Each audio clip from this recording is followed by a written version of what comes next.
আসসালামু আলাইকুম ওয়া রাহমাতুল্লাহি ওয়া বারাকাতুহু।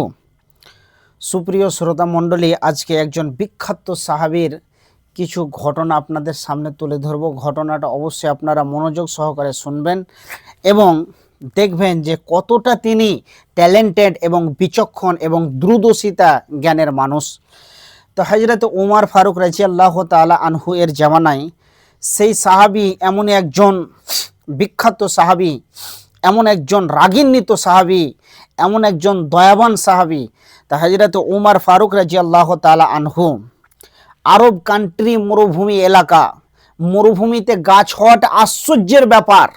হযরত উমর ফারুক রাদিয়াল্লাহু তাআলা আনহু একটা কুড়াল নিয়ে সে গাছটাকে কাটতে যাচ্ছেন।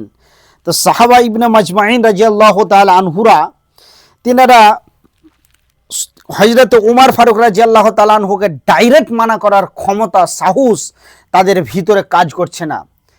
তো উমরকে বলতে পারছেন না যে উমর গাছটা কেন কাটবে কিংবা কাটবে কেন, কি কারণে, কি অন্যায় করে সে গাছটা, সেটা কাউরই বলার ক্ষমতা হচ্ছেন না।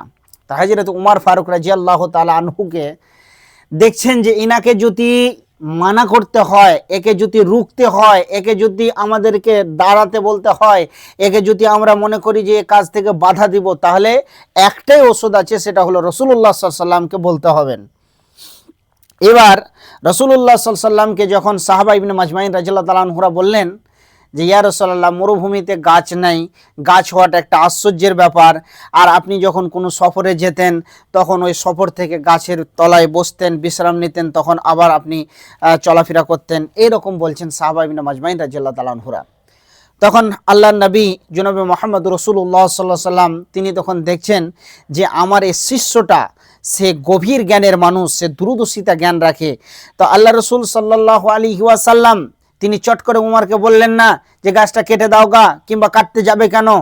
তখন আল্লাহ রসুল সাল্লাল্লাহু আলাইহি ওয়াসাল্লাম উমরকে বলছেন, উমর, এত সলিলি কণ্ঠে মহব্বতের সঙ্গে বললেন উমরকে, উমর, আচ্ছা তুমি বলো তো তোমার দিলের, তোমার অন্তরের খবরটা, কেন তুমি গাছটা কাটতে যাচ্ছ। আল্লাহ রসুল সাল্লাল্লাহু আলাইহি ওয়াসাল্লামকে হযরত উমর বলছেন, ইয়া রাসূলুল্লাহ, আপনার জীবনের সমস্ত কাজ কর্ম আমাদের জন্যে জান্নাতে যাওয়ার একটি রাস্তা এবং মাধ্যম, অতএব আপনার জীবন আদর্শটা পুঙ্খানুভাবে লিখিত হয়ে চলে আসছে। ইয়া রাসূলুল্লাহ, পৃথিবীর বুক থেকে আপনি চলে যাবেন, আমি চলে যাব, তখন এই যে আপনার জীবনের আদর্শটা লিখিত আকারে চলে আসছে, তখন এক জামানায় এক শ্রেণীর লোক আসবে, আর আসার পরে তিনারা তখন সেই ইতিহাসগুলোকে পড়বেন, আর পড়ার পরে বলবেন আল্লাহ রসুল সাল্লাল্লাহু আলাইহি ওয়াসাল্লাম এই গাছের তলায় বসতো, এই গাছের তলায় বিশ্রাম নিত। তখন ওই জামানার লোকেরা কি মনে করবে যে আল্লাহর নবী জনাবে মুহাম্মদ রাসূলুল্লাহ সাল্লাল্লাহু আলাইহি ওয়াসাল্লাম নিশ্চয় এই গাছের তলাতে বসতেন, তার মানে কোনো একটা ব্যাপার আছে, নিশ্চয় এখানে কোনো কিছু আছে।